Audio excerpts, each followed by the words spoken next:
প্রিয় দর্শক, সবাইকে অনেক অনেক শুভেচ্ছা আর অভিনন্দন জানাই বেলা শেষের আজকের এই আয়োজনে। পুরো সময় জুড়ে আপনাদের সাথে আছি আমি এলিনা। দর্শক, আজ আমাদের আমন্ত্রিত অতিথির সাথে কথা হবে, আড্ডা হবে, জানবো অনেক কিছু। এবং শুরু করি একটা কিশোর উপন্যাস দিয়ে, দুষ্ট ছেলের গল্প দিয়ে, এবং সেই থেকে শিশুদের জন্য লেখা শুরু, এবং আজ অবধি প্রায় 50-এর উপরে আমার বই বেরিয়ে গেছে শিশুদের জন্যই। এবং আপনার যে বিষয়টি আমরা দেখেছি, আপনি কিছুক্ষণ আগে যে 5টি বইয়ের কথা বললেন, ছোট ছোট করে বর্ণনা দিচ্ছিলেন, সবই প্রায় বলতে গেলে আপনার জীবন থেকে নেয়া। তো এই জীবনের ছোটখাটো ঘটনাগুলোই কি আপনার লেখার অনুপ্রেরণা? এটা শুধু আমি না, সব লেখকই আসলে জীবন থেকেই তো তারা নেয় গল্পগুলো।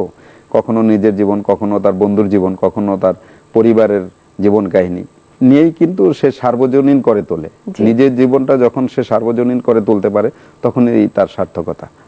আমরা সবাই জীবন নিয়েই তো কাজ করি বা লিখি, জীবনের গল্প।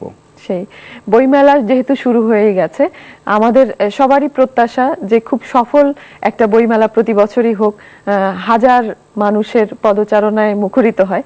আপনাদের কি প্রস্তুতি সেটা তো জানলামই, কি প্রত্যাশা করছেন এবারের বইমেলাকে ঘিরে? ভালো, আসলে যারা বইয়ের প্রতি যাদের প্রেম আছে, বইয়ের প্রতি ভালোবাসা আছে, তারা কিন্তু কোনো প্রতিবন্ধকতাই তারা মানে না বা শোনে না, তারা চলে আসে বইমেলায়। এবং এবারও তাই দেখা যাচ্ছে যে সবাই আসছে, যারা বইকে ভালোবাসে, বইয়ের প্রতি যাদের দরদ আছে, তারা চলে আসছে, এবং প্রতিদিন বই বিক্রি হচ্ছে, ভালো বই বিক্রি হচ্ছে, এবং মেলার যে পরিসর সেটা আগের তুলনায় অনেক বেশি। খুব সুন্দর করে পাঠকরা হাঁটতে পারতেছে, ঘুরতে পারতেছে, পছন্দের বইটা দেখতে পাচ্ছে। ভালো, সব মিলিয়ে ভালো। একটি বিষয় যেটি জানতে ইচ্ছে করছে যে গত বছরগুলোতে, শুধুমাত্র গত বছর বাদে তার আগের যে বছরগুলোতে একটু স্বল্প পরিসরে ছিল বইমেলা, তারপরে গত বছর থেকে একটু বিস্তৃত আকারে। এটা নিয়ে কিন্তু দ্বিমত পোষণ করেছে অনেকে, যে না, গতানুগতিক একটা ধারা ছিল, পরিচিত একটি জায়গা, পরিচিত একটি পরিবেশ, সেটি একটু অপরিচিত হয়েছে। আপনার চিন্তা ভাবনা কি এই বিষয়টি নিয়ে? আমি ব্যক্তিগতভাবে এটা মনে করি এটা একটা ভালো সিদ্ধান্ত, যে আসলে পরিসর ছোট হয়ে আসছিল। আমাদের প্রকাশক প্রতিষ্ঠান অনেক বাড়ছিল দিন দিন, কিন্তু সেই তুলনায় বাংলা একাডেমির স্পেস বাড়ছিল না, বরং কম ছিল। নতুন নতুন অফিস করতে হয়েছে তাদের। তো সোহরাওয়ার্দী উদ্যানে যে মেলাটা ট্রান্সফার করা, এটা একটা ভালো সিদ্ধান্ত। এই জন্য আমি কর্তৃপক্ষকে ধন্যবাদ জানাই। এবং পাশাপাশি গতবার তো শুরু করলো, গতবার ওইভাবে স্পেস দিতে পারেনি, তো এবার ওরা অনেক ভালো স্পেস দিয়েছে। এবং এই প্রথমবার পেভিলিয়ন নামে কিছু স্টল থাকছে, যেটা মোটামুটি ইন্টারন্যাশনাল যেই বই মেলাগুলো হয় তার একটা ধারণা এখান থেকে পাওয়া যাবে। এবং সব মিলিয়ে ভালো। এবং নিরাপত্তার বিষয়গুলো খুব ভালো, এবং এখন পর্যন্ত ভালোই তো যাচ্ছে। এবার একটু অন্য বিষয়ে আমরা একটু দৃষ্টি দেই, সেটি হচ্ছে যে ইন্টারনেটে বইগুলো পাওয়া যাচ্ছে, যে বই চাওয়া হচ্ছে পাওয়া যাচ্ছে, শিশুদের বই, বড়দের বই, সব বই। তো সেই ক্ষেত্রে পড়ার অভ্যেস গঠনের ক্ষেত্রে এই যে প্রযুক্তির উন্নতি, এটাকে আপনি কিভাবে বিবেচনা করবেন? আগে আমাদের পড়ার আগ্রহ সৃষ্টি করতে হবে। আগ্রহ সৃষ্টি করার পরে সে যদি বই কিনে পড়ে, কিংবা সে টেকনিক্যাল সাপোর্টটা নিয়ে যদি নেটের মাধ্যমে পড়ে, দোষ নাই তো। আমাদের কথা হচ্ছে যে পড়তে হবে, পড়ার আগ্রহটা আগে সৃষ্টি করতে হবে। আগ্রহ সৃষ্টি হলে সে বই পড়ুক, কিংবা নেট থেকে নামিয়ে একটা গল্প পড়ুক, অসুবিধা নেই। তখন যে পড়তে পড়তে যখন তখন তার বইয়ের প্রতি একটা প্রেম জন্ম নেবে। বইয়ের গ্রাম তো আলাদা, হ্যাঁ আলাদা। যে একটা বই হাতে নিলাম, বইটা আমি পড়লাম, পড়ার শেষে সংরক্ষণ করলাম, অবশ্যই আলাদা, এবং সেই অনুভূতি কোনোটার সাথেই মিলবে না, একদম না। জি, এবার বাংলা প্রকাশ নিয়ে একটু কথা বলবো, যেহেতু আপনি ওখানে ঊর্ধ্বতন ব্যবস্থাপক, এত গুরুত্বপূর্ণ একটি দায়িত্বে আপনি আছেন। কি ধরনের বই এখান থেকে বের হচ্ছে, বা কারা কারা লিখেছেন যদি জানাতেন?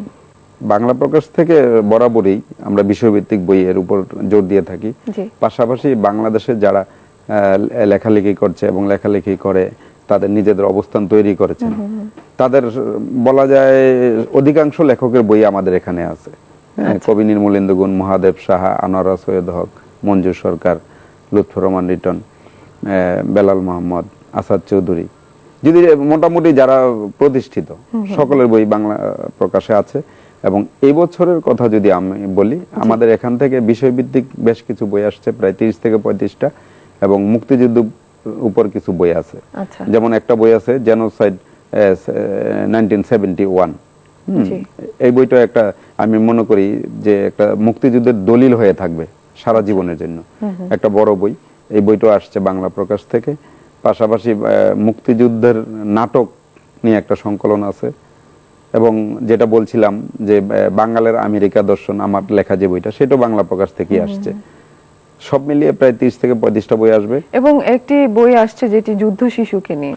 যুদ্ধ শিশু, এটা হচ্ছে যুদ্ধ শিশু মনোয়ারা কিছুদিন আগে বাংলাদেশ ঘুরে গেলেন, জি। হ্যাঁ, এবং এখন কানাডাতে আছেন। ওই যুদ্ধ শিশুকে নিয়ে কবি সাইফুল্লাহ মাহমুদ দুলাল এই প্রথম একটা উপন্যাস লিখলেন, আচ্ছা। এবং সেই উপন্যাসটার নাম হচ্ছে যুদ্ধ শিশুর জীবন যুদ্ধ।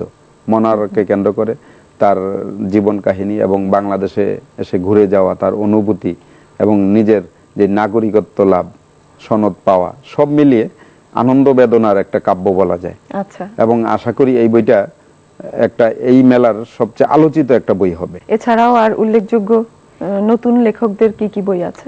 নতুনদের জন্য আমাদের কিছু, শিশুদের জন্য কিছু বই আসছে ধ্রুবয়েশের জলোচ্ছ্বাসের শিশু।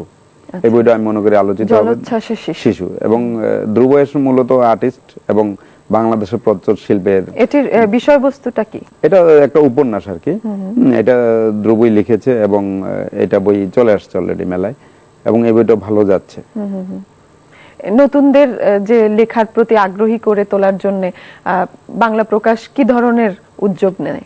আমরা প্রতিবার ওই 2জন 3জন বা 4জন নতুন লেখকের বই প্রকাশ করে থাকি। এটা শুরু থেকে, বাংলা প্রকাশের শুরু থেকে। এটার উদ্দেশ্য হচ্ছে যে নতুনরা যাতে আগ্রহ পায় এবং ওদের যাতে আগ্রহ সৃষ্টি হয়। এবারও এরকম একাধিক বই আসছে। আমরা সবসময় সমন্বয় করার চেষ্টা করি।